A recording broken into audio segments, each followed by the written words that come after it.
Kajian Kitab.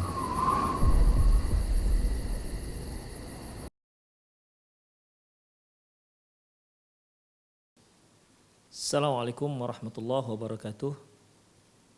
Innal hamdalillah nahmaduhu wa nasta'inuhu wa nastaghfiruh wa na'udzu billahi min syururi anfusina wa sayyiati a'malina. May yahdihillahu fahuwal muhtadi wa may yudlil falan tajida lahu waliyyan mursyida. Asyhadu an la ilaha illallah wahdahu la syarika lah wa asyhadu anna Muhammadan 'abduhu wa rasuluh alladzi la nabiyya ba'dah. Wa qala Allah Subhanahu wa ta'ala, ya ayyuhalladzina amanu taqullaha haqqa tuqatih wa la tamutunna illa wa antum muslimun. Wa qala 'azza man qala, ya ayyuhalladzina amanu taqullaha wa qulu qawlan sadida yuslih lakum a'malakum wa yaghfir lakum dhunubakum wa man yuti'illaha wa rasulahu faqad faza fawzan 'azima. Ya ayyuhan nasu taqu rabbakumul ladzi khalaqakum min nafsin wahidah wa khalaqa minha zawjaha wa batha minhuma rijalan katsiran wa nisaa'a wattaqullaha alladzi tasaaluna bihi wal arham innallaha kana 'alaikum raqiba. Amma ba'du, inna astaqal hadithi kitabullah wa khairal hadi hadi Muhammad sallallahu alaihi wasallam wa syarrul umur muhdatsatuha wa kullu muhdatsatin bid'ah wa kullu bid'atin dhalalah wa kulla dhalalatin finnar.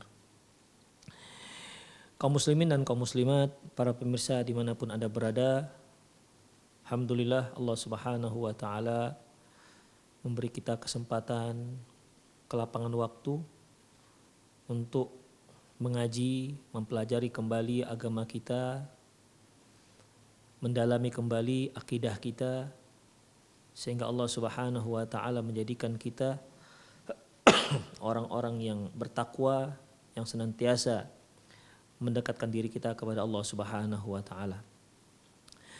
Ma'asyarul muslimin rahimani Allah wa iyyakum. Sebagaimana yang sama-sama sudah kita ketahui, kita akan bahas tentang perjalanan setelah kematian. Ikhwah, semua kita tahu tentang yang namanya kematian. Hanya para ulama selalu membahas satu masalah itu dari sisi bahasa dan dari sisi istilah. Kalau kita lihat dalam kitab Lisanul Arabi, penulis mengatakan aslul maut fil lughah al-arabiyyah, arti asal daripada kematian dari sisi bahasa Arab, as-sukun, yaitu tenang atau diam, ya, atau lebih mudahnya kita katakan tidak bergerak, ya. Sebab kalau kita katakan tenang, ada orang yang hidup tapi dia tenang, ya, karena tenang itu bisa artinya tidak bergerak juga, bisa juga artinya tenang jiwanya walaupun dia seorang yang hidup. Demikian juga diam, dalam bahasa Indonesia diam itu bisa tak bergerak, juga bisa diam itu dengan artian tidak berbicara, ya. Makanya as-sukun kullu ma sakana fahuwa mata. Tapi yang dikatakan mati itu adalah diam, ya. Diam dengan arti di sini tak bergerak. Setiap yang tak bergerak maka dia dikatakan mati. Fatarahum yaquluna matan naru mautan. Kamu lihat mereka, orang-orang Arab maksudnya, mengatakan api itu sudah padam. Idza barada romaduha walam yabqa fil jumari syai', yaitu apabila apinya sudah padam dan sudah tidak ada lagi tersisa bara apinya, maka baru dikatakan ini apinya sudah padam. Kemudian matal haru wal bardu idza bakha. Kalau dikatakan telah mati panas ataupun dingin, maksudnya telah reda, ya. Apabila panas sudah reda atau dingin sudah reda, maka dikatakan mata, telah mati dia, artinya sudah reda.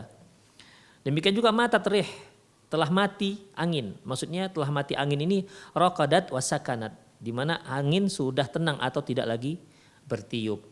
Wa matatil khamr, dan khamar itu sudah mati. Maksudnya apa? Sakana ghilyanuha, tidak lagi mengeluarkan busa. Sudah biasanya kalau proses fermentasi itu bisa mengeluarkan busa seperti gelembung-gelembung yang muncul di permukaan, demikian. Tapi kalau ini dikatakan matatil khamar, telah mati khamar, artinya tidak lagi menimbulkan gelembung-gelembung ataupun busanya. Wal mautu ma la ruha fihi, yang dikatakan mati yaitu sesuatu yang tidak ada ruhnya. Sesuatu yang tidak ada ruhnya. Demikian ikhwah rahimanallahu wa ikum. Itu terkait dengan masalah kematian atau mati dari sisi bahasa Arab. Wal mautu, ya dikatakan maut inqata'a ta'alluqur ruh bil badan. Kalau sudah dikatakan kematian atau mati, ya, apabila sudah terpisah keterkaitan ruh dengan jasad seseorang. Wa mufaraqatuhu wa hululatu bainahuma. Ya, sudah terjadi perpisahan, sudah tidak menyatu lagi antara ruh dan jasad. Wa tabaddul hal wa intiqalu min darin ila dar, sudah berubah kondisinya dan sudah pindah dari satu kampung ke kampung berikutnya, atau berpindah dari satu alam ke alam berikutnya. Itulah definisi yang disebut dengan kematian. Kemudian ikhwah rahimanallahu wa iyyakum, kematian ini terbagi pada dua. Kematian terbagi pada dua. Wafatus kubro wa wafatus sughro. Ada yang dikatakan wafat kecil dan ada juga dikatakan wafat besar. Wafatus sughro wa wafatul kubro. Kematian kecil dan kematian besar, atau wafat kecil dan wafat besar. Apa yang dimaksud dengan kematian kecil di sini ataupun wafat kecil, dan apa juga yang dimaksud dengan wafat besar? Ikhwah, para pemirsa dimanapun Anda berada, an-naumu yushbihul maut. Bahwasanya kematian itu mirip, tidur itu mirip dengan kematian. Ya, tidur itu mirip dengan kematian. Oleh karena itu para ulama mengatakan tidur ini wafatus sughro. Tidur ini kematian kecil atau wafat kecil. Karena dia sangat persis walaupun tidak sama dari semua sisi, tapi ada persamaannya antara orang tidur dan orang yang sudah dicabut nyawanya oleh Allah Subhanahu wa taala. Dan orang yang bangkit dari tidur, ya, orang yang bangkit dari tidur itu ibaratnya seperti orang yang baru bangkit dari kematian, atau seperti orang yang baru dihidupkan kembali. Oleh karena itu ketika kita bangun tidur itu Rasulullah Shallallahu Alaihi Wasallam mengajarkan kita doa, Alhamdulillahilladzi ahyana ba'dama amatana wa ilaihin nusyur. Segala puji bagi Allah yang telah menghidupkan kami setelah mematikan kami. Artinya kan menghidupkan kami, artinya apa menghidupkan ini? Ya, ketika dia bangun dia hidup kembali. Ba'dama amatana, setelah mematikan kami, artinya ketika dia tidur. Ya. Jadi di sini Rasulullah Shallallahu Alaihi Wasallam menyatakan tidur itu mati dan bangun tidur itu adalah bangkit dari kematian atau dihidupkan kembali dari kematian. Alhamdulillahilladzi ahyana, yang telah menghidupkan kita ba'dama amatana, setelah mematikan kita. Demikian ikhwah. Makanya para ulama mengatakan tidur itu mirip dengan kematian. Bangun dari tidur itu mirip dengan hari kebangkitan. Demikian. Dalam surat Al-An'am ayat 60 Allah Subhanahu wa taala firman, "Wa huwallazi yatawaffakum bil-lail." Dan sesungguhnya dialah yang telah mewafatkan kamu pada malam hari. Sesungguhnya dia yang mewafatkan kamu pada malam hari. Wafat bagaimana maksudnya? Bukan wafat di sini maksudnya. Dialah yang telah menidurkan kamu pada malam hari. Dari mana kita tahu? Kita lihat berikutnya, wa ya'lamu ma jarahtum bin nahar. Ya. Dan Allah juga mengetahui apa yang kamu lakukan pada siang hari. Jadi kalau diartikan wafat di sini, huwallazi yatawaffakum bil laili, dia yang telah mewafatkan kamu pada malam hari dan dia yang mengetahui apa yang kamu lakukan pada siang hari. Kalau kita artikan ini mati dengan artian dicabut roh, tak kembali lagi ke dunia, tentu tidak ada lagi siangnya karena sudah terputuslah usianya. Demikian ikhwah. Jadi Para ulama mengartikan ini huwallazi yatawaffakum bil-laili. Perhatikan di sini Allah Subhanahu wa taala menggunakan kata wafat. Dia yang telah mewafatkan kamu pada malam hari wa ya'lamu ma jarahtum bin nahar. Dan dia mengetahui apa yang kamu lakukan ketika siang hari. Oleh karena itu wafat di sini artinya adalah tidur. Ya, wafat di sini artinya tidur. Jadi kalau kita artikan dialah, yaitu Allah lah, huwallazi yatawaffakum bil-laili. Sesungguhnya dialah Allah yang telah menidurkan kamu pada malam hari, wa ya'lamu ma jarahtum bin nahar, dan Allah mengetahui apa yang kalian lakukan pada siang hari. Kemudian ikhwah rahimanallahu wa iyyakum. Dalam surat Zumar ayat 42, Allah Subhanahu wa taala firman, Allahu yatawaffal anfusa hina mautiha wallati lam tamut fi manamiha. Dan sesungguhnya Allah lah yang telah memegang ruh ketika dia meninggal dunia. Wallati lam tamut fi manamiha.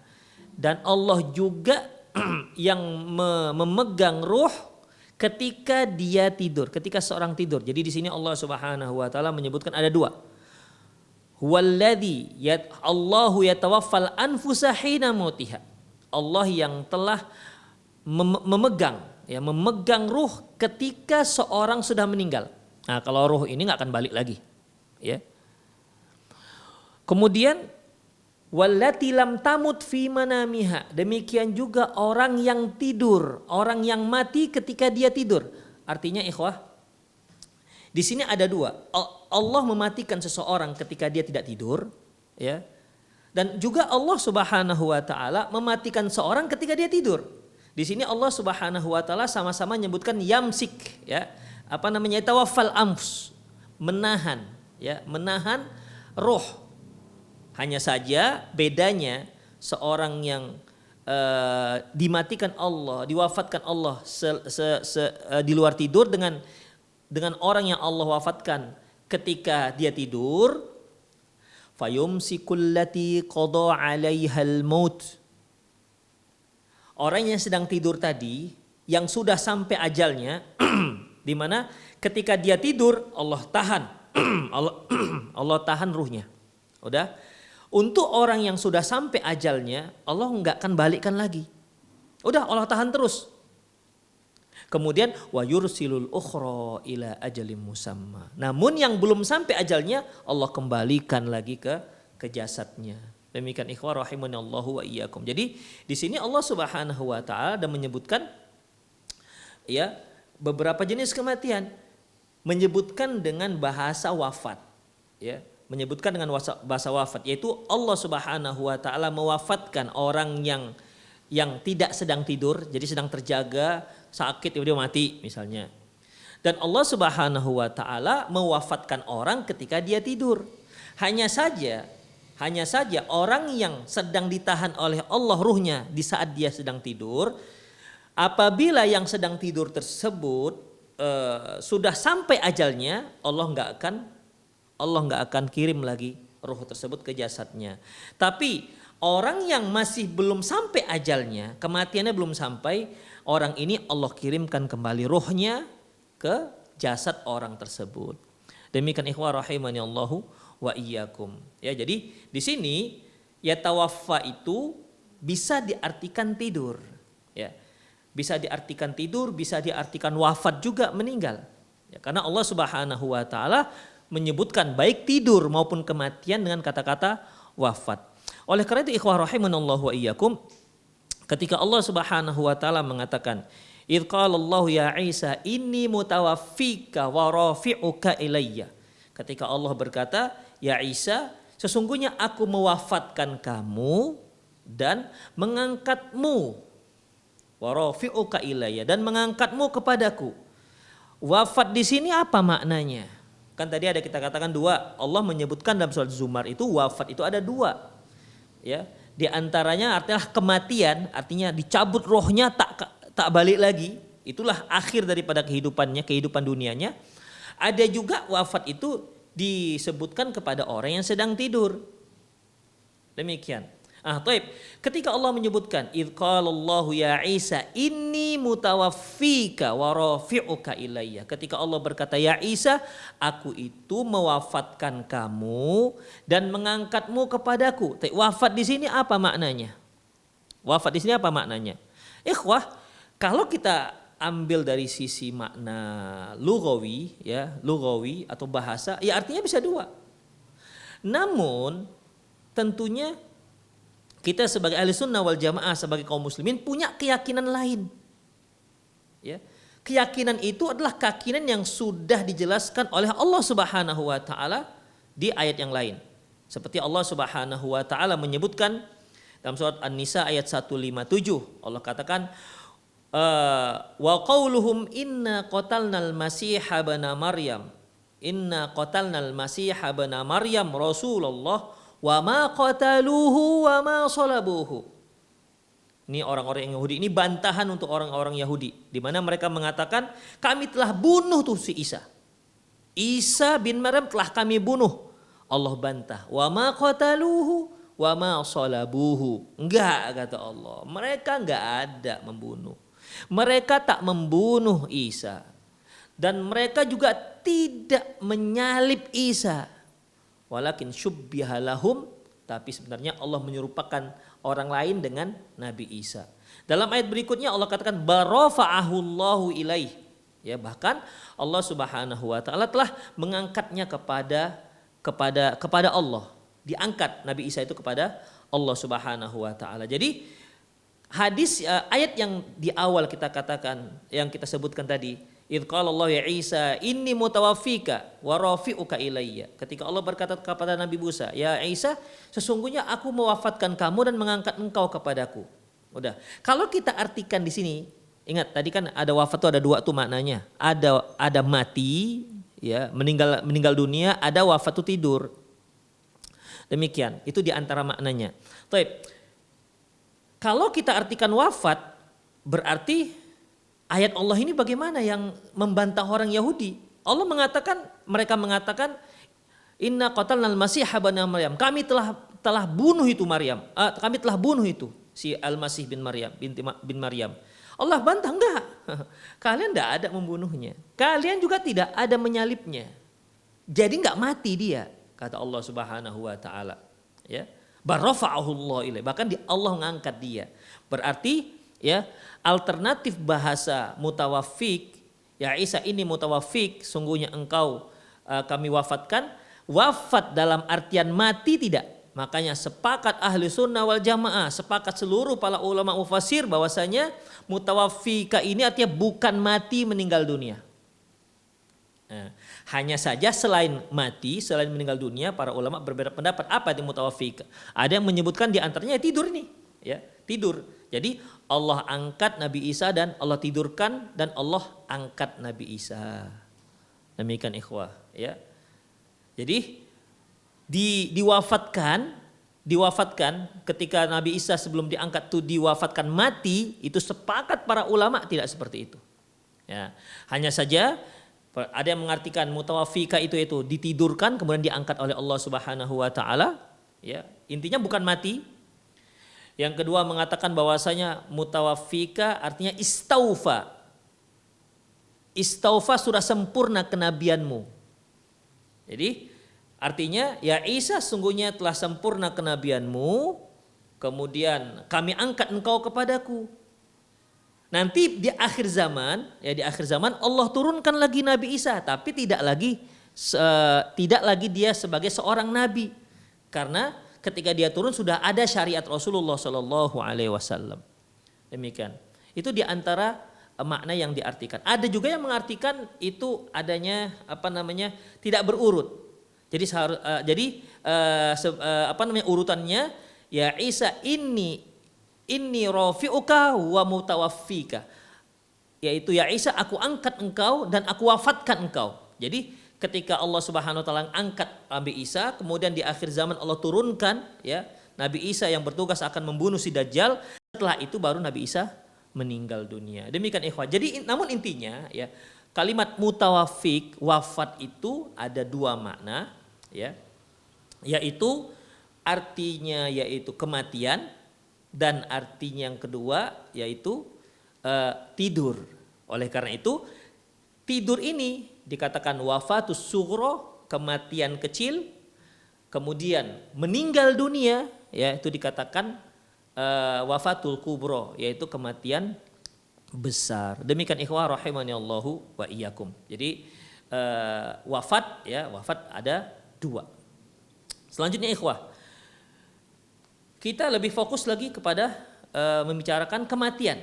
Karena judul kita ini kan perjalanan setelah kematian. Ini kematian yang dimaksud bukan kematian tidur, tapi adalah kematian dicabutnya nyawa seseorang, yaitu orang yang meninggal dunia sudah sampai ajalnya. Kematian wafatus sughra, kematian besar ini ikhwah, meninggal dunianya seorang, Allah cabut roh ya, karena terpisahnya antara roh dan badan atau disebut dengan kematian ya, itu pasti datang. Karena belum pernah ada sejarahnya orang yang tak meninggal. Belum pernah selama alam terbentang semenjak Allah ciptakan manusia ya, belum ada pernah orang yang tidak meninggal. Bahkan Nabi Khidir sekalipun ikhwah, karena sekarang masih ada yang meyakini di kalangan kaum muslimin Nabi Khidir itu masih hidup. Itu ikhwah. Ini keyakinan yang salah ikhwah ya. Keyakinan salah. Rasulullah SAW pernah mengatakan bahwa dalam hadis yang diriwayatkan Imam Bukhari bahwasanya yang lebih kurang maknanya begini, tidak ada seorang pun yang hidup saat aku bicara ini ya, tidak ada orang yang hidup pada saat sekarang ini kecuali di 100 tahun yang akan datang mereka sudah meninggal. Jadi generasi ketika Rasulullah bicara itu, mereka yang hidup pada saat Rasulullah bicara itu 100 tahun yang akan datang itu tidak ada satu orang pun yang hidup. Berarti kalau seandainya Nabi Khidir hidup pada saat itu, Nabi Khidir ini kan ceritanya di zaman Nabi Musa alaihissalam, ketika Nabi Musa ya diperintahkan Allah untuk bertemu dengan Nabi Khidir untuk mengajarkan beberapa hal. Itu kan berarti sudah lama sekali. Dan masih ada kaum muslimin yang meyakini bahwasanya sampai sekarang Nabi Khidir itu masih hidup, ya masih hidup. Ada yang mereka masuk di sebuah ruangan kecil, ruangan gelap, kemudian tiba-tiba cahaya terang benderang, kemudian saat itu dia bertemu dengan Nabi Khidir katanya, karena Nabi Khidir belum meninggal. Dan ini keliru. Ya. Kalaupun seandainya Khidir itu masih ada ketika Rasulullah SAW sudah wafat, ketahuilah 100 tahun kemudian itu sudah nggak ada. Jadi intinya ikhwah, tidak ada seorang pun di antara manusia yang hidup kekal, pasti akan mati. Makanya Allah Subhanahu wa taala firman dalam surat Qasas ayat 88, kullu syai'in halikun illa wajhah. Semuanya halik, semuanya berakhir. Semuanya akan binasa illa wajhah, kecuali wajah Allah Subhanahu wa taala, kecuali Allah Subhanahu wa taala yang maha kekal. Kemudian Allah Subhanahu wa taala juga firman dalam surat Rahman ayat 26, kullu man 'alaiha fan. Kullu man 'alaiha fan. Semuanya pasti akan fan. Fanin itu ikhwah sesuatu yang binasa, fana. Makanya kan sering kita dengar dunia ini fana ikhwah. Fana itu apa artinya? Binasa, gak kekal. Kullu man 'alaiha fan. Semua itu tidak ada yang kekal. Fanin akan berakhir dan akan binasa.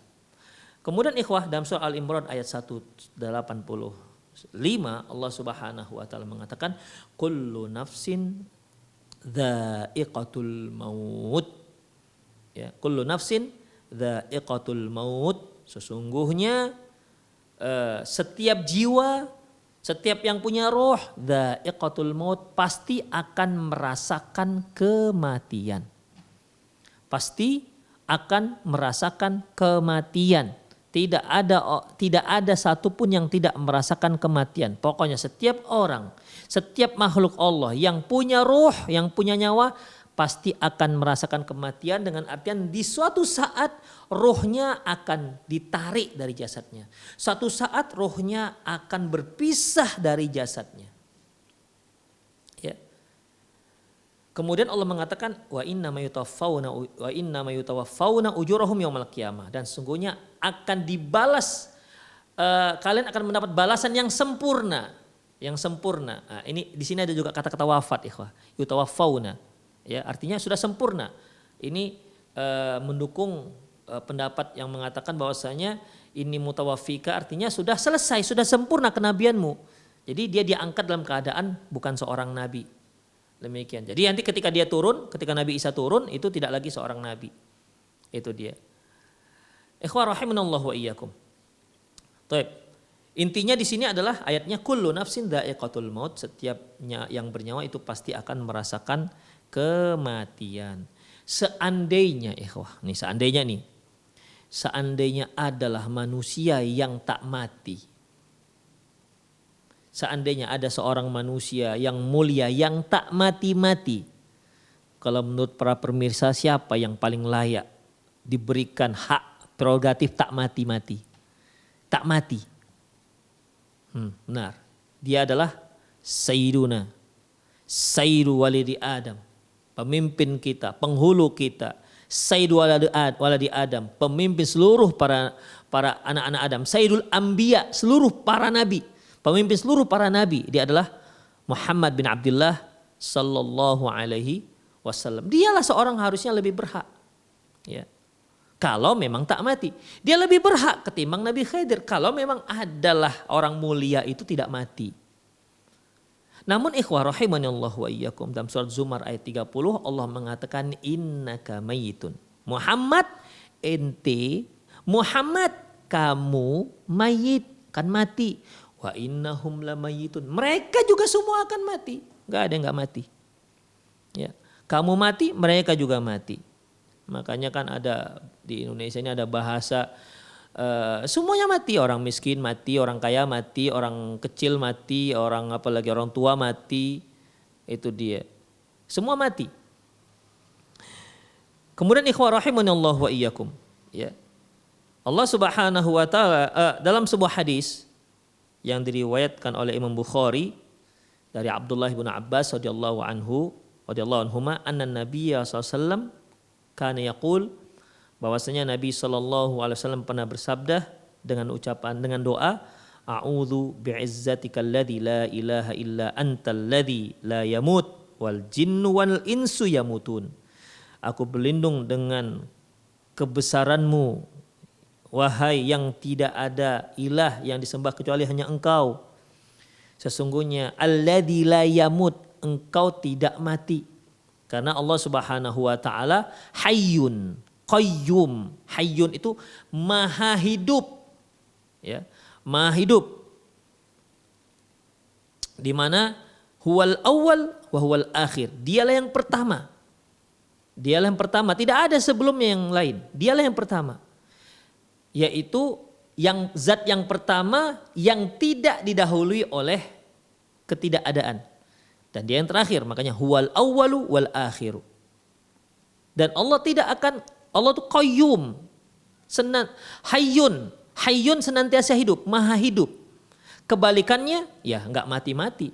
Makanya di sini Rasulullah menyebutkan sifat Allah alladzi la yamut, sifat salviyah, yaitu wahai Allah, Engkau yang tidak ada ilah yang berhak disembah kecuali hanya Engkau, alladzi la yamut, yang tak mati-mati. Manusia mati, wal jinnu wal ins yamut, adapun yamutun, adapun manusia dan jin itu mereka semua meninggal dunia. Demikian ikhwah. Jadi bahwasanya kematian itu pasti datang. Tidak ada seorang pun yang tidak mati, dan itu semua diyakini, ya. Diyakini oleh semua umat, pasti mati. Tidak ada seorang pun yang tidak mati. Ketika kita mengusung kerenda di bahu kita, ketika kita menyolatkan mayat, ketahuilah suatu hari kita akan berada di posisi orang tersebut. Kita akan berada di posisi orang yang dikerenda. Kita akan berada di posisi orang yang sedang disolatkan. Itu dia. Ya, tunggu saja saatnya. Demikian ikhwah. Jadi tidak ada seorang pun yang tak mati-mati. Jadi terkadang kita itu agak heran dengan kita sendiri, ya, dengan kita manusia. Kita semua yakin bahwasanya kita itu pasti mati. Dan kita juga yakin ini dunia ini akan fana. Dunia ini akan habis. Bahkan dunia yang kita cari-cari juga belum tentu dapat. Dunia yang habis-habisan kita cari, terkadang kalau bahasa Malaysia itu sampai bertengkus lumus, kaki jadi tangan, tangan jadi kaki. Untuk mendapatkan dunia yang kita tidak tahu dapat apa tidak, yang belum pasti, kita sanggup mengeluarkan semua potensi kita ya untuk mendapatkan dunia tersebut. Kita sanggup bersabar. Usaha yang satu gagal, pindah ke usaha berikutnya, gagal lagi, pindah usaha berikutnya, gagal lagi, pindah ke usaha berikutnya. Untuk mendapatkan dunia juga belum pasti. Tapi kita sering mengabaikan kematian yang kita yakin itu pasti. Yang kita yakini itu pasti. Terkadang, bukan terkadang sih, ya seringnya kita itu hanya mempersiapkan untuk hal-hal yang enggak pasti. Sementara yang pasti kita abaikan. Inilah fungsinya kita belajar. Mengingatkan kembali ikhwah. Terkadang sesuatu yang sudah kita tahu. Seperti kematian itu pasti datang. Tapi kalau nggak diingat-ingat, lupa, lalai. Makanya diingatkan lagi, diingatkan lagi, diingatkan lagi. Supaya kita paham, kita mati. Persiapkan wahai kaum muslimin. Wahai umat manusia, persiapkan perjalananmu setelah kematian. Karena persiapanmu setelah kematian sekarang ketika kita di dunia. Ya. Sekarang ini ketika kita berada di dunia. Kalau sudah kita nggak berada di dunia lagi, tidak ada lagi persiapan kematian. Ya sudah habis waktu untuk persiapan kematian. Oleh karena itu ikhwah rahimanallah wa iyyakum ya mari kita persiapkan persiapan kita untuk menjelang kematian. Dan untuk perjalanan kita yang jauh lebih panjang setelah kematian ketimbang perjalanan kita sebelum kematian. Itulah sebabnya Allah Subhanahu wa taala mengingatkan kullu nafsin dha'iqatul maut, setiap orang itu pasti akan mati. Sampai Rasulullah pernah mengatakan udhkuru hadimul ladzat. Kalian ingat-ingatlah sesuatu yang bisa menghilangkan semua kelezatan. Ya, dunia ini lezat, khadirun kata Rasulullah, khadirun yaitu hijau, suka, khadirun hijau yang disukai oleh manusia, ya. Tapi bagaimanapun wamal hayatud dunya illa mata'ul ghurur, tidaklah kehidupan dunia itu hanya perhiasan yang menipu. Kalaupun dia dapat perhiasan, ini enggak ada sebanding, enggak bisa dibandingkan sedikit pun dengan perhiasan yang nanti akan didapati di akhirat. Demikian. Kalaupun dia dapati perhiasan dunia itu tidak akan kekal, itu fana sifatnya. Demikian para pemirsa rahimanallahu wa iyyakum. Kemudian berikutnya kita harus ketahui bahwasanya lil mauti ajlun muhaddadun. Kematian itu pasti datang dan dia ada ajal. Ya, ada ajalnya. Semua kita ini ada waktu kematiannya. Ya, ada waktu kematiannya. Hanya saja masing-masing kita beda jadwalnya. Ada yang jadwalnya mungkin setelah usia 60. Ada yang jadwalnya masih baru lahir, masih 2 hari sudah meninggal. Ada yang jadwalnya belum menikah, masih jomblo sudah meninggal. Ada yang jadwalnya beda-beda ikhwah. Ya, beda-beda. Dan itu pasti ada. Ya, jadwal itu ada. Jadwal kematian kita itu pasti ada. Hanya saja permasalahannya bagi kita adalah ya kita nggak tahu kapan jadwal kita, ya. Kita tidak mengetahui kapan jadwal kematian kita itu datang. Namun yang pasti kita harus meyakini kita punya ajal. Ikhwah, ajal ini sebenarnya sudah jadi bahasa Indonesia. Ya, ajal sudah jadi bahasa Indonesia dan biasanya kita mengartikan kalau sudah sampai ajalnya itu artinya sudah sampai kematiannya. Ajal itu sebenarnya artinya itu dari bahasa Arab, artinya adalah sudah sampai waktu akhirnya, ya. Sudah sampai waktu akhirnya. Ya kalau kita kaitkan dengan kehidupan kita, kalau kita kaitkan dengan kehidupan kita, maka sudah sampai ajalnya, ya sudah sampai kematiannya, enggak hidup lagi. Itulah akhir daripada usianya, itulah akhir daripada kehidupannya. Kalau hutang udah sampai ajalnya, artinya apa? Itulah saat pelunasannya. Ya. Demikian. Kalau hutang sudah sampai ajalnya, berarti sudah sampai waktu pelunasan. Ya ayyuhalladzina amanu idza tadayantum bidainin ila ajalin musamma. Ya. Waktu wahai orang-orang yang berhutang, wahai orang beriman, apabila kalian berhutang yang akan dibayar pada waktu yang ditangguhkan, ila ajalin musamma, waktu yang ditangguhkan. Kalau sudah dikatakan sudah sampai ajal hutangmu, artinya apa? Kamu sudah harus membayarnya, melunasinya supaya tak berhutang lagi. Demikian ikhwah rahimanallahu wa iyyakum. Allah Subhanahu wa ta'ala firman dalam surah Al-Imran ayat 145, "Wa ma kana li nafsin an tamuta illa biidznillah kitaban muajjala."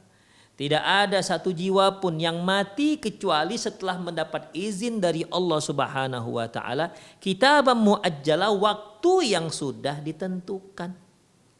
Ya, waktu yang sudah ditentukan. Masing-masing kita, saya, Anda, para pemirsa, anak kita, istri kita, semua yang bernyawa, mereka pasti akan mendapatkan ajalnya. Ya, pasti akan mendapatkan ajalnya. Ada yang mungkin ajalnya itu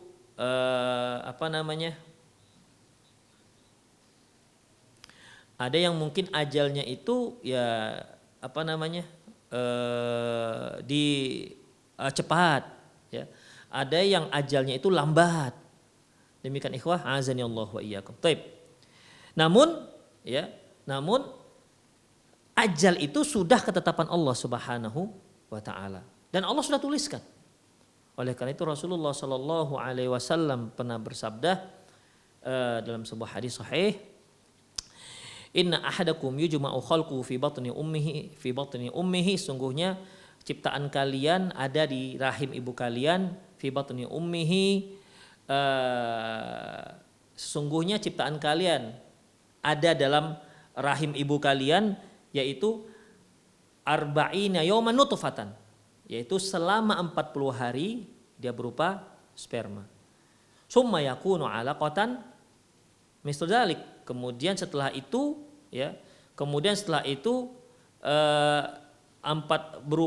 berupa alaqah, yaitu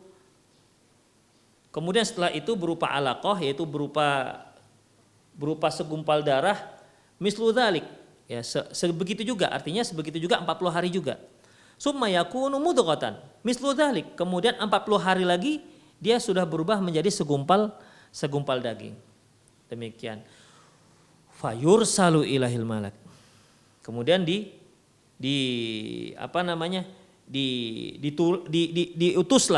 diutuslah atau dikirimlah malaikat ke perut si ibu.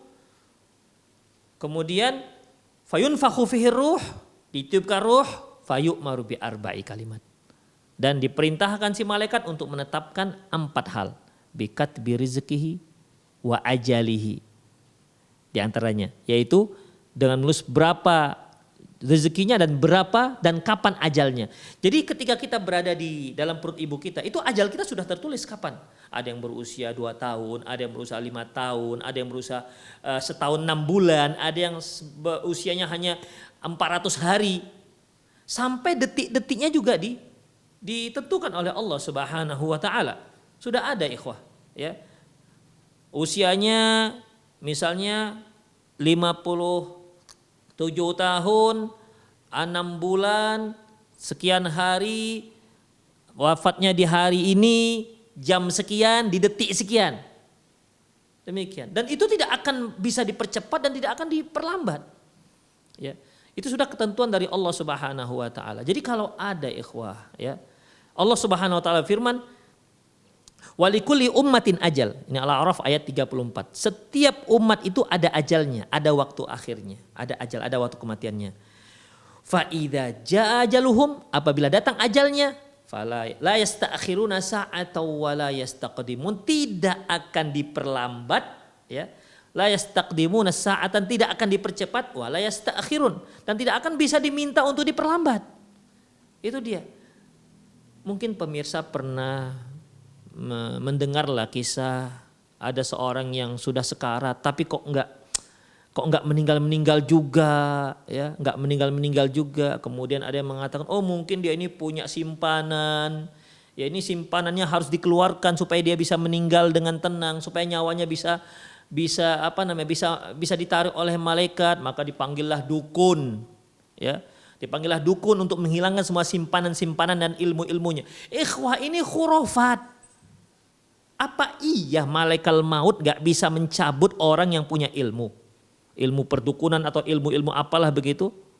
Apa iya? Kan tidak, ikhwah. Allah mengatakan itu sudah ketetapan Allah. Kalau ada orang yang meyakini seperti itu gara-gara ilmunya itu dia tidak bisa dicabut nyawanya, berarti kan sama, artinya dia menghalangi Allah Subhanahu wa taala untuk mencabut. Malaikat maut itu kan datang, itu perintah Allah Subhanahu wa taala. Ya. Sudah tahu ajal fulan, hari ini jam sekian, detik sekian, cabut tuh nyawa. Datang tuh malaikat dicabut tuh nyawanya.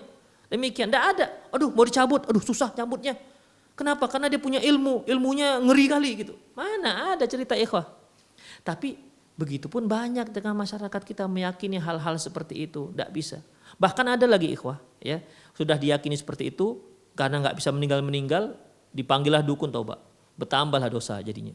Dipanggillah dukun, kemudian kata dukun ini buka plafon nih, buka plafon, kemudian buka seng, supaya apa? Yang ada di atas mayit, supaya apa? Orang yang mau sekarat supaya nyawanya itu bisa naik. Allahu Akbar. Ikhwah rahimani Allah wa iyyakum. Ya.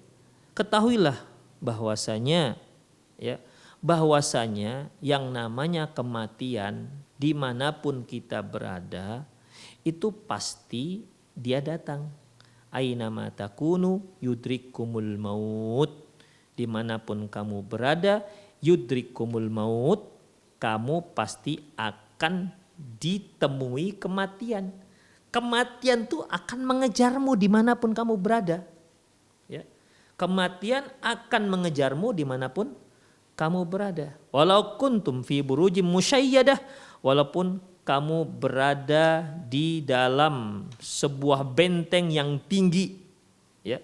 Walaupun kamu berada di dalam sebuah benteng yang tinggi, menjulang dan kokoh.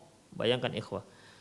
Jadi kalau kamu berada di benteng yang tinggi, kokoh, ikhwah, kalau sudah benteng namanya tinggi aja nggak kokoh, hancur. Kemudian kalau benteng kokoh saja nggak tinggi, mudah dijangkau oleh musuh. Ini sudah tinggi, buruj tinggi, musyayyadah dan kokoh. Itu saja mati akan datang, menjemput. Yudrikumul maut, kamu akan didapati oleh kematian. Apalagi rumah biasa, kemudian pelapon disuruh buka, gara-gara sengnya belum dibuka, maka nggak mati-mati dia. Dari mana ceritanya ini? Ini khurafat, ikhwah.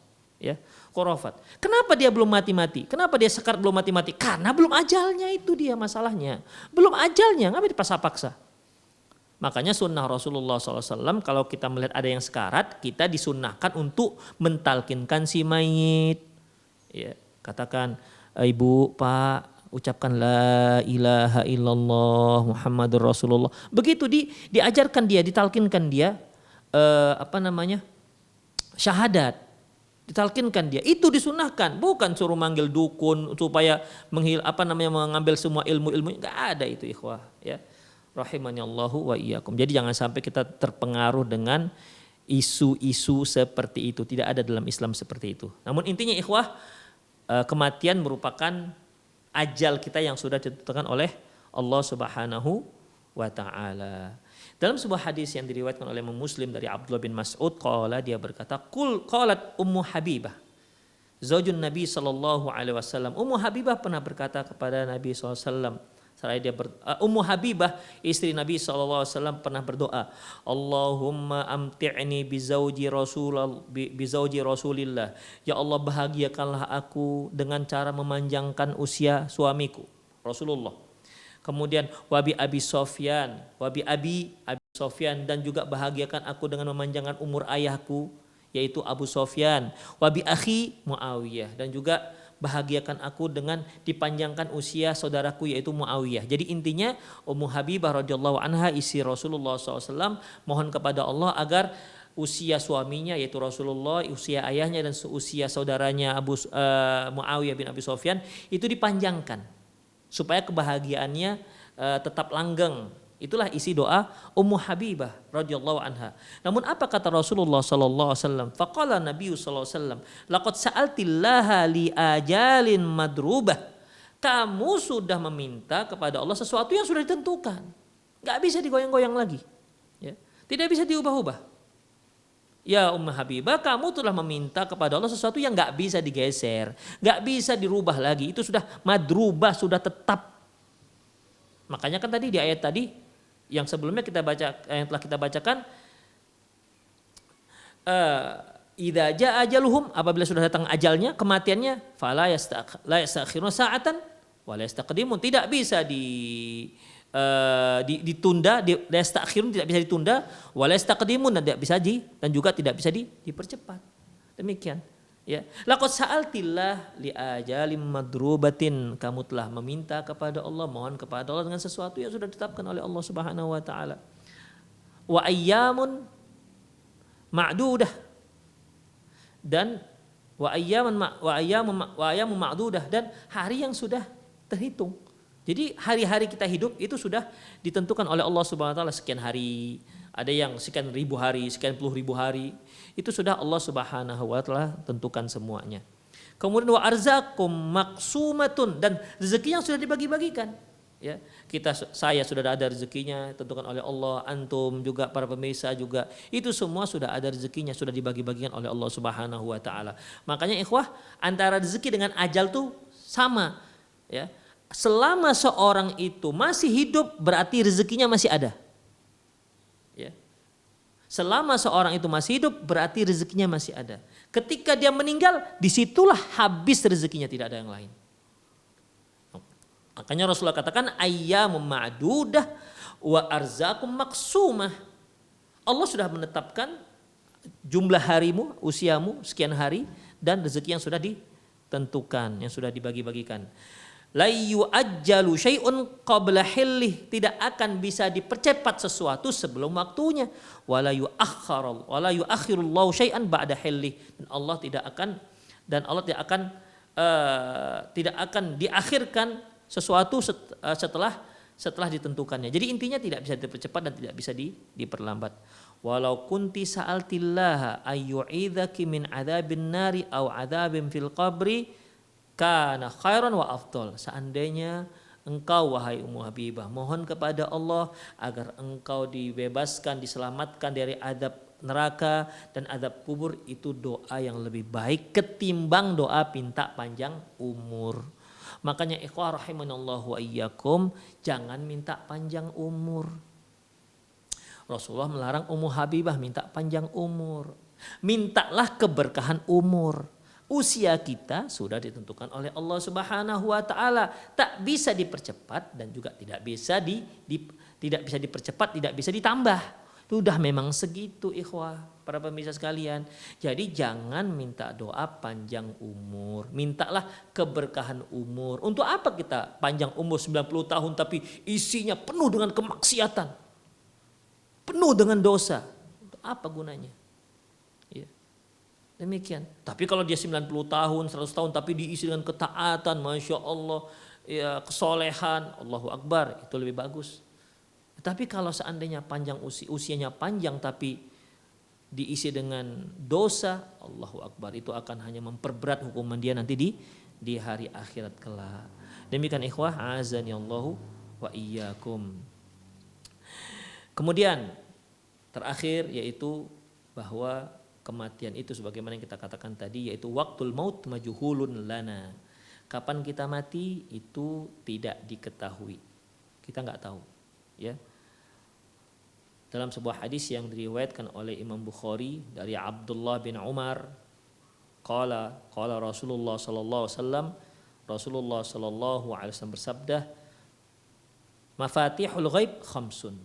Kunci gaib, ya, kunci ilmu gaib itu ada 5. Yaitu innallaha indahu ilmus sa'ah. Sungguhnya hanya Allah yang mengetahui kapan terjadinya hari kiamat. Wa yunazzilul ghaits, dan dan kunci dari dan menurunkan hujan. Jadi kita nggak tahu kapan turun hujan. Kadang-kadang sudah mendung macam kemarin di Medan, mendung Masya Allah, kirain hujan lebat, ternyata hanya rintik-rintik. Setelah itu terang. Wa ya'lamu ma fil arham, dan mengetahui yang ada hanya Allah yang mengetahui yang apa dalam rahim. Tapi Ustaz, kita sudah tahu kok sekarang seorang wanita hamil sudah usia 6 bulan sudah tahu tuh jenis kelamin si anak, laki-laki perempuan dengan cara memakai USG. Ikhwah, ketika terjadi proses fertilisasi antara spermatozoa dengan ovum, kemudian terjadilah pembuahan, membelahlah sel demi sel, lantas muncullah zigot. Zigot ini nanti yang akan nempel di dinding rahim. Ada nggak yang tahu itu nanti bakal hidup apa tidak? Ada nggak yang tahu bahwasanya ini zigot ini, jabang bayi ini, ya, bakal bayi ini, bahwasanya dia nanti jadi laki-laki atau jadi perempuan? Ada nggak yang tahu bahwasanya apakah dia nanti akan lahir dengan selamat, apakah malah gugur? Nggak ada yang tahu. Makanya wa ya'lamu ma fil arham, hanya Allah lah yang mengetahuinya. Adapun kalau dia sudah terbentuk, sudah nampak jenis kelaminnya, kemudian diintip oleh Pak Dokter gitu kan, diintip. Ya tahu loh, orang sudah ada, sudah jelas. Tinggal pakai alatnya aja, alat intipnya gitu. Demikian ikhwah rahimanallahu wa iyyakum. Ya. Tapi kalau dia nggak pakai alat intip atau USG itulah kita katakan, kan nggak tahu juga. Demikian ikhwah. Kemudian wa ma tadri nafsum madza taksibu ghadan wa ma tadri nafsum bi ayyi ardin tamut. Tidak ada yang tahu apa yang akan dilakukan besok, dan tidak akan ada yang tahu di mana kita akan meninggal. Demikian. Gak tahu di mana kita akan meninggal. Kita nggak tahu kapan kita meninggal, dan kita juga tak tahu di mana kita meninggal. Saya tinggal di Medan, apa pasti saya meninggal di Medan? Belum tahu. Ya, belum tahu. Anda yang tinggal di mana? Di Papua Nugini sana misalnya, di lereng Gunung Jayabijaya, pasti dia meninggal di situ. Belum tahu, nggak ada yang bisa memastikan. Dan nggak tahu juga gimana meninggalnya. Ya. Seperti Khalid bin Walid radhiyallahu anhu, dia ingin agar wafatnya itu terbunuh di medan tempur. Makanya sangat getol sekali, perang jihad, kepinginnya tewas di medan pertempuran, tapi akhirnya gimana? Ternyata tewasnya meninggalnya di atas tempat tidur. Demikian. Sementara luka-luka bacok, luka sabet, sayatan pedang, tombak, sudah di sekujur badannya sudah ada bekas-bekasnya. Demikian, Allah yang menentukan, bukan kita. Ya, Allah yang menentukan. Berapa banyak orang yang mungkin dia tinggal di Madinah, kerja di Madinah, cita-citanya meninggal di Madinah. Ternyata ya dia datang ke Indonesia, di Indonesia meninggalnya. Itu ya. Ya, jadi ikhwah rahimanallahu iyyakum. Kapan kita meninggal, tempat kita meninggal, bagaimana kita meninggal, juga kita nggak mengetahuinya. Makanya dalam sebuah hadis yang disahihkan oleh Syekh Muhammad Nasr Al-Albani, ya, diriwayatkan oleh Imam Bukhari dalam kitab Adabul Mufrad, dari jamaah sejumlah para sahabat, qala Rasulullah SAW, Rasulullah sallallahu alaihi wasallam bersabda, "Idza aradallahu qabdha 'abdin bi ardin ja'ala lahu fiha hajah." Apabila Allah ingin mematikan, mencabut nyawa seorang hamba di satu tempat, maka Allah jadikan orang tersebut ada keperluan di tempat tersebut. Demikian. Kita nih di Medan misalnya nih Allah tentukan misalnya kamu meninggalnya di mana nih misalnya, di Yogyakarta misalnya, ya, atau meninggalnya di mana misal di Sulawesi misalnya. Saya nggak ada hubungan apa-apa dengan Sulawesi, tidak ada sanak kerabat, tidak ada famili, tidak ada sama sekali, dan nggak ada kebutuhan saya juga di Sulawesi sana. Tapi kalau Allah Subhanahu Wa Taala sudah tentukan saya di sana, maka Allah akan takdirkan saya punya kebutuhan di sana. Tiba-tiba ada kebutuhan, tiba-tiba apalah di sana, meninggallah di sana. Demikian. Jadi kalau Allah Subhanahu Wa Taala sudah menentukan seorang tuh meninggalnya di tempat fulan, walau sejauh manapun dia, Allah jadikan dia ada kebutuhan di tempat tersebut, dan dia akan dicabut nyawanya di tempat tersebut. Demikian ikhwah rahimani Allahu wa iyyakum. Jadi untuk pagi hari ini, pagi menjelang siang ini, kita telah bahas terkait dengan definisi kematian. Kemudian kematian itu ada dua, wafat itu ada dua, wafatul kubro dan wafatul sugro. Wafatul kubro itu yaitu kematian dicabut nyawa, adapun wafatus sugro itu tidur, ya, yang dua-duanya itu Allah tahan. Allah cabut nyawanya. Hanya kalau yang tidur yang belum sampai ajalnya Allah kirimkan kembali nyawanya ke jasadnya. Kemudian kematian itu pasti datang. Ya, kematian pasti datang. Gak akan ada orang yang tidak mati. Kemudian kematian itu ada waktunya, ya, ada waktunya. Hanya kita tak mengetahui kapan terjadi. Kita juga nggak mengetahui di mana kematian itu akan menjemput kita. Demikian para pemirsa dimanapun Anda berada, semoga apa yang kita bahas bermanfaat. Aku qauli hadza wa astaghfirullah li wa lakum wa lisal muslimin innahu wal ghafurur rahim. Oke, jazakumullah khairan. Ikhwah rahimanallah wa iyyakum. Pertama yaitu terkait dengan ziarah. Ya, terkait dengan ziarah. Rasulullah sallallahu alaihi wasallam bersabda, "Kuntu nahaitukum an ziyaratil kubur ala fazuruha." Dahulu saya pernah melarang kalian untuk ziarah kubur, ala fazuruha, maka ziarahilah dia. Ya. Maka ziarahilah dia, datangilah dia. Artinya ikhwah rahimanallahu wa iyyakum, artinya ketika kita diperintahkan oleh Rasulullah sallallahu alaihi wasallam ziarah kubur, itu kapan saja silakan. Karena ziarah kubur itu tidak terkait dengan berapanya, tidak terkait dengan waktunya. Rasulullah sallallahu alaihi wasallam pernah berziarah di siang hari. Rasulullah SAW juga pernah berziarah di malam hari, sebagaimana yang pernah kejadian hadis Rasulullah yang Rasulullah itu pelan-pelan keluar dari selimut, kemudian pelan-pelan ambil sendal, kemudian ternyata beliau pergi ziarah ke Baqi. Demikian juga harinya juga terserah. Mau hari apa saja, mau Ramadan, enggak Ramadan, sama saja. Ya. Demikian juga baik laki-laki maupun yang wanita. Termasuk dalam perintah, ya. Termasuk dalam perintah. Hanya saja ikhwah rahimanallahu wa iyyakum, ada pengecualian kaum wanita. Rasulullah sallallahu alaihi wasallam bersabda, la'anallah az-zawwarat. Allah melaknat wanita-wanita penziarah. Di sini para ulama berbeda pendapat tentang makna zawwarat. Ada yang menyebutkan yaitu tidak boleh ziarah kaum wanita, tak boleh ziarah mutlak. Ya. Pendapat kedua mengatakan bahwasanya boleh, tetapi tidak boleh sering-sering. Karena zawwarat itu artinya wanita yang sering-sering berziarah. Ya. Yaitu wanita yang sering-sering berziarah. Tapi kalau dia tak sering-sering berziarah, maka boleh. Kalimat zawwarat yaitu sighah mubalaghah, yang sering, terlalu sering untuk berziarah. Dan ini juga pernah diamalkan oleh Aisyah radhiyallahu anha, ibunda kita, di mana dia ketemu dengan seseorang, ditanya, "Dari mana wahai ibunda?" Dia katakan dia baru ziarahi kuburan saudaranya. Demikian. Itu artinya bahwasanya kaum wanita itu juga boleh ziarah, namun tidak seperti laki-laki. Laki-laki sering-sering boleh, silakan. Adapun perempuan tak boleh sering-sering. Kemudian ikhwah azanillahu wa iyyakum, terkait dengan apakah penduduk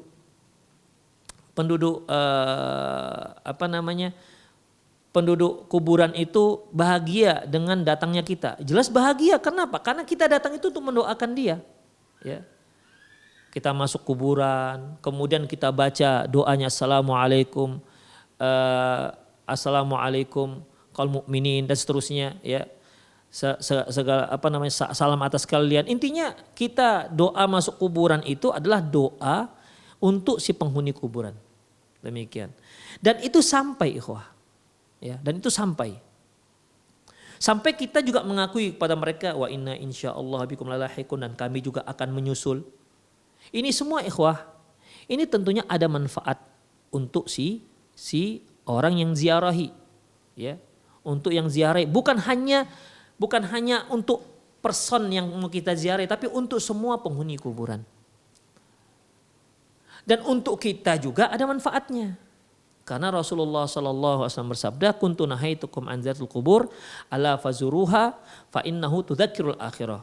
Dahulu aku pernah melarang kalian untuk ziarah kubur, ala fazuruha. Dan sekarang silahkan ziarahi, karena dia dapat mengingatkan kamu dengan hari akhirat. Jadi dengan seringnya kita ziarah kubur, kita seolah sedang mengingatkan diri kita, ingat ini, kamu juga akan seperti ini, kamu akan datang sendiri, kamu akan tinggal sendiri, dan kamu hanya akan ditemani oleh amalan-amalanmu. Untuk introspeksi bagi kita. Dan doa itu juga untuk si mayit, semoga Allah ampuni dosanya, dan semoga Allah lapangkan kuburannya, ya, dan Allah Subhanahu wa taala jauhkan dia dari azab kubur. Demikian ikhwah rahimanallahu wa iyyakum. Dan satu hal ikhwah, ziarah itu tidak harus ziarah di kerabat kita. Ya, tidak harus ziarah di kerabat kita. Ya kan sering sih kalau kita sering ziarah misalnya di kuburan ibu kita misalnya. Misalnya dia di Jakarta, kuburan ibunya di Medan misalnya. Dia nggak pernah ziarah di Jakarta. Dia ziarahnya di mana? Di kuburan ibunya di Medan misalnya. Sebenarnya tidak harus seperti itu. Ya. Di kuburan manapun, di tempat pekuburan manapun kita disunahkan untuk ziarah. Karena itu akan mengingat kita di hari akhir. Dan doa kita untuk si mayit itu juga akan bermanfaat. Walladzina qalu min ba'dihim yaquluna rabbana ighfir lana wa li ikhwanina alladzina sabaquna bil iman, dan orang-orang yang berkata setelah mereka mengatakan, ya Allah, ampunkanlah kami dan orang-orang yang telah lebih dahulu mendahului kami, artinya sudah mati mendahului kami. Demikian. Doa orang mukmin itu bermanfaat untuk yang hidup dan untuk yang mati, mutlak. Makanya isi doa jenazah itu kan Allahumma firlahu warhamhu wa'afi wa'fu anhu dan seterusnya. Itu kan untuk si mayat siapa saja. Ya, siapa saja, ya tentunya untuk mayat kaum muslimin, tidak untuk mayat orang kafir. Adapun mayat orang kafir, ya kita disunahkan ketika kita melintas di pekuburan orang kafir, Rasulullah katakan basyiruhum binnar, katakan mereka, "Oi, masuk surga kalian," gitulah kira-kira. Masuk neraka kalian, bukan masuk surga. Demikian. Basyiruhum binnar kata Rasulullah, ya. Masuk neraka kalian. Demikian. Itu untuk kuburan tempat pekuburan orang-orang kafir. Ataupun orang muslim kita doakan, demikian. Dan itu jelas bermanfaat. Setiap doa kita kepada orang yang sudah meninggal siapapun dia, ya. Apalagi kepada kedua orang tua kita, insya Allah akan sampai. Allahu a'lam bissawab. Nah. Waalaikumsalam warahmatullahi wabarakatuh. Masya Allah, jazakumullah khairan bagi ibu. Taib. Rasulullah SAW mengatakan, barang siapa yang menyolatkan mayit, man shalla 'alal mayit falahu qiratun. Barang siapa yang menyolatkan mayat, maka dia dapat 1 qirat. Dan barang siapa yang menyolatkan mayit kemudian mengikuti mayit sampai dikebumikan, maka dia dapat 2 qirat. Ya, 2 qirat. Para sahabat bertanya tentang apa itu pahala 1 qirat. Kata beliau, qirat itu adalah sebesar gunung Uhud. Qirat itu sebesar gunung Uhud. Jadi kalau 1 qirat dia dapat pahala sebesar gunung Uhud. 2 qirat berarti 2 gunung Uhud. Jadi hadis ini itu untuk kaum muslimin dan kaum muslimat. Ya, untuk kaum muslimin dan itu juga untuk kaum muslimat. Artinya kalau dia solatkan, seorang wanita menyolatkan, maka dia mendapatkan dia dapat 1 qirat. Kalau dia ikut sampai di kuburan, maka dia dapat 2 qirat. Ya, 2 qirat. Hanya ikhwah rahimanallah, Allahu a'lam bissawab. Mengenai ittiba'ul janazah, mengikuti jenazah, ini kan beda hukumnya, ya, beda hukumnya antara laki-laki dengan perempuan. Sebagaimana yang dikatakan oleh Ummu Atiyah radhiyallahu anha, nuhina an ittiba'il janaiz wa lam ya'zim alaina. Rasulullah melarang kami dilarang untuk mengikuti jenazah, tapi beliau tidak kuat melarangnya.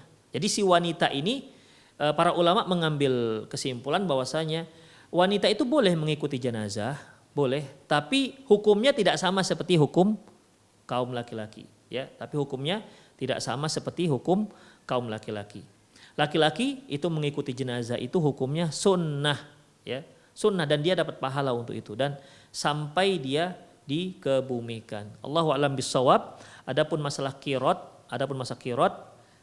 sepengetahuan saya bahwasanya baik laki-laki maupun perempuan dia akan mendapatkan 2 kirot. Beda halnya dengan ziarah. Ziarah ini kan terkait dengan penyelenggaraan jenazah, ya, yang ada 1 kirot dan 2 kirot ini terkait dengan penyelenggaraan jenazah. Adapun ziarah yang dimaksud itu secara umum, ya, ziarah yang bukan penyelenggaraan jenazah. Demikian, saya ulangi bahwasanya mengenai pahala kirot 1 atau 2 kirot itu terkait dengan penyelenggaraan jenazah. Adapun ziarah itu pembahasannya lain. Dia itu selain daripada penyelenggaraan jenazah. Demikian. Ini yang disebut Rasulullah SAW, la'anallahu zawarat, Allah melaknat wanita-wanita yang berziarah ke kuburan, artinya yang sering-sering berziarah kuburan, ya, itu di luar daripada penyelenggaraan jenazah ini. Allahu a'lam bissawab. Barakallahu fiik. Apakah ketika seorang manusia dikebumikan, semua benda yang nempel di tubuhnya yang bukan dari tubuhnya itu harus dilepas? Ikhwah azanallahu wa iyyakum, Allahu a'lam bissawab. Benda yang menempel dengan tubuh kita itu ada benda yang mudah dilepas dan ada juga yang sulit untuk dilepas, ya. Ada yang mudah dilepas dan ada yang sulit dilepas. Kemudian ada benda itu yang berharga untuk orang yang hidup dan ada benda yang tak berharga bagi orang yang hidup. Baik. Apabila benda tersebut berharga, ya, benda tersebut berharga dan itu benda di mana kalau mau kita lepas dia tidak sampai merusak jasad si mayit, maka dilepas. Seperti misalnya ada gigi palsu itu gigi palsu emas misalnya seorang nenek atau kakek orang kaya raya, dia buat gigi gerahamnya ada 2 atas, 4 atas, 4 bawah, ya. Ini semua dibuatnya dari emas misalnya, ya, terbuat dari emas. Bayangkan gigi geraham segini ini berapa gram ini, paling enggak ada 5 gram kan. 5 gram atau 6 gram kalikan atas bawah, kalikan 8. 5 gram kali 8 sudah berapa? 40 gram. 40 gram itu kalau kita kalikan dengan harga emas sekarang 960.000, bayangkan berapa itu. Ya, 40 gram kali 965.000, itu kalau emas antam. Demikian. Yang seperti ini ikhwah, ini cabut. Jadikan ahli waris untuk ahli warisnya. Jadi lebih bermanfaat ini untuk ahli warisnya ketimbang si mayat. Ngapain dia bawa ke dalam kuburannya kan? Demikian, dibagi-bagikan. Taib. Ada benda itu yang dia tak berharga dan mudah dilepas. Ya lepas saja. Seperti gigi palsu kan ada yang main tempel tuh, maka dilepas. Ada gigi palsu itu kan ada yang dibor tuh, gusinya dibor permanen loh ikhwah. Dibor kemudian ada bautnya lagi, ada murnya lagi. Yang seperti ini tidak usah dilepas.